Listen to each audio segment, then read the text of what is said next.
Oh, what are the hot issues at the games this year? Programming was different for sure, and I think it was kind of what we expected it to be.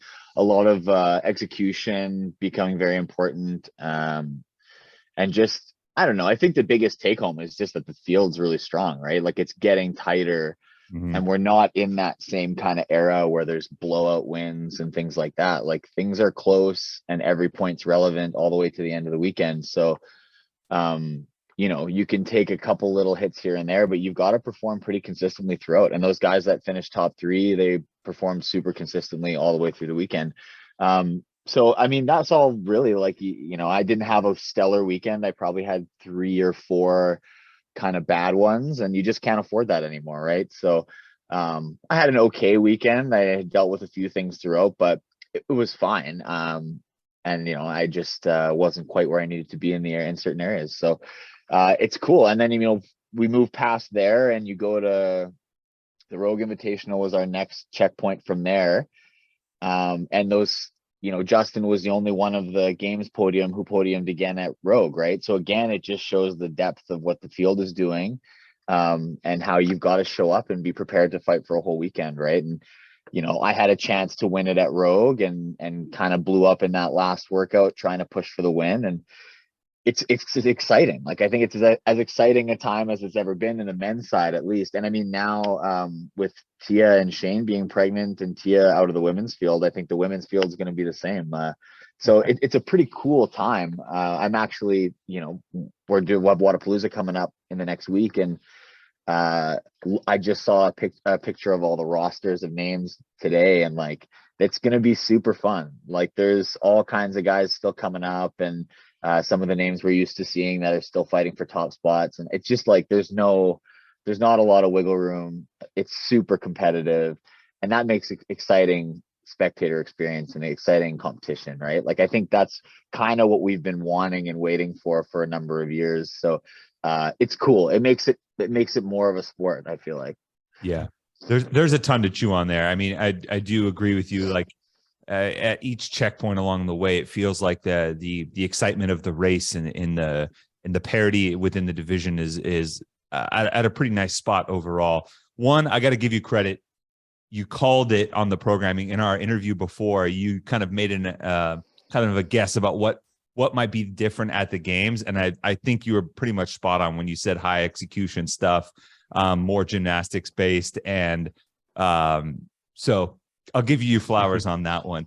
The Yeah, other thanks, part, buddy. yeah, the other part on Rogue, I think it's easy to focus on the fact that in that last event you mentioned you took a shot and it didn't quite turn out the way you wanted to, but in that same post you had afterwards, you mentioned the brighter side of that is that you were in that position to take a shot. How have you kind of reflected on that as far as where you look at yourself and where your stage of your career is based on that Rogue finish? Well, I think you have to look. I mean, fourth place is a good finish in a field like that. First of all, we can't get too hung up on podiums and things like that. It's nice, but that's still a great finish.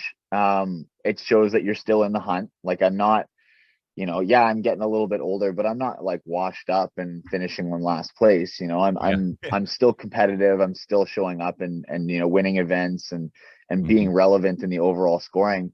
So you have to take that as a positive on the way out, right? And like you just said, you don't always get those shots, and I don't have a ton of career left, so you don't know how many of those shots to win major events you're gonna have left, right? So I sort of look back, and it's really easy in hindsight to say, I could have done this, I could have done that, I should have done this. And if everybody gets that shot, then everybody could win, right? Like if everybody could go back and fix their two, three biggest mistakes, then everybody gets the same opportunity to win. But if you have that look, like you got to take it. Like Yeah. you just, you have to shoot for the head sometimes, right? And it's just, I think that there's no guarantee that had I played it safer, I would have then won as a result either, right? So I think I'd be kicking myself a little worse if you play it safe and you chicken out a little bit, and then you're sitting there and maybe third place, and you're just like, well, the reality, like in that last event, I had to beat Justin and have at least one person finish between us, right? And the guy who was in third right behind me by like 5 points was Chandler, who was also ahead of me in that workout. So you needed to yeah, I had to do something awesome, right? And so you have to know that and you have to go for it. So I don't know. It's exciting to be able to still have those looks and be in those fights. And you know, I've been on the right side of a lot of those shakeouts many times in my career. So I can't be too mad about it. You know, you got to move on. Yeah. Is there some freedom in that moment though? Like knowing that like, hey, if I want this, I just gotta just pin my ears back and go. It almost kind of like I always feel like maybe sometimes when you know that the only option is one, you know, full send, that sometimes there's some freedom in that decision.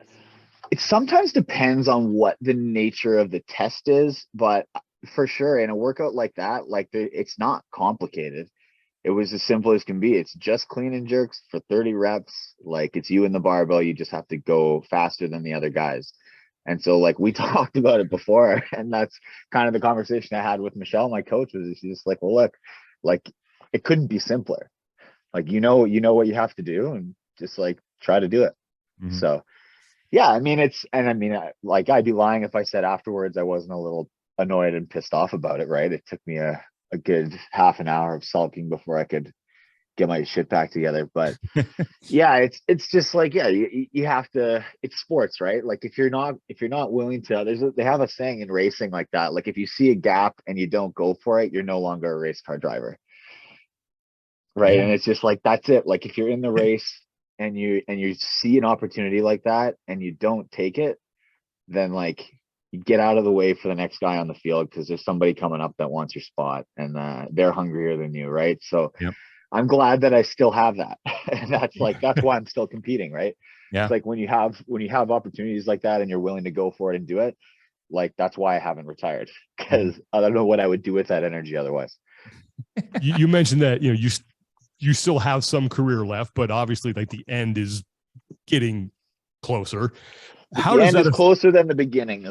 How does that affect the way that you approach every time that you are out on the competition floor, knowing that, like you just said, you're in the back half here?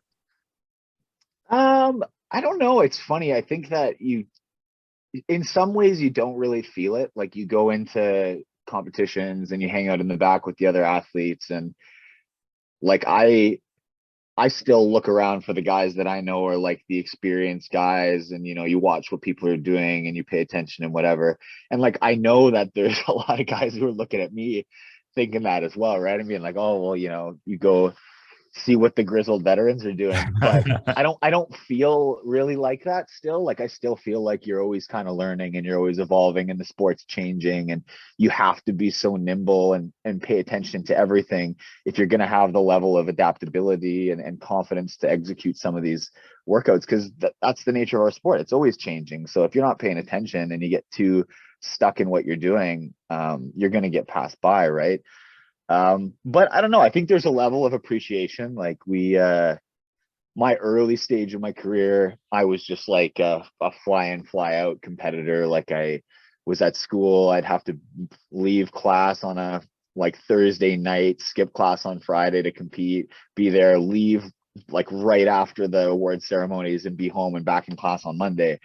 And now I think I have been able to take a little more time to enjoy the finer things that come with competition outside of just the competition itself, and take it in a little more, have my family travel with me now and then to enjoy it. And so I'm trying to enjoy those things a little more than I used to, and not just treat it as like a means to like, what am I here to do? And this is the parameters of my job. I need to be very focused on what's on the floor, because yeah, those opportunities they're finite, right? There's an end to it. And I don't know when it is, but it's going to be at some point, and you don't want to be caught off guard, right? So I try to enjoy it a little more, and you know, I've always been good at trying to laugh around with the guys, but I always try now to take it in a little more than maybe I used to.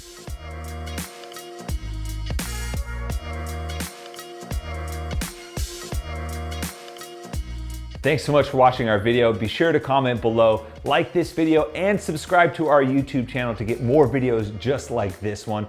Follow us on Instagram at Talking Elite Fitness. Be sure to subscribe to get all of our audio episodes when they drop on Apple Podcasts, Spotify, or wherever you get your podcasts.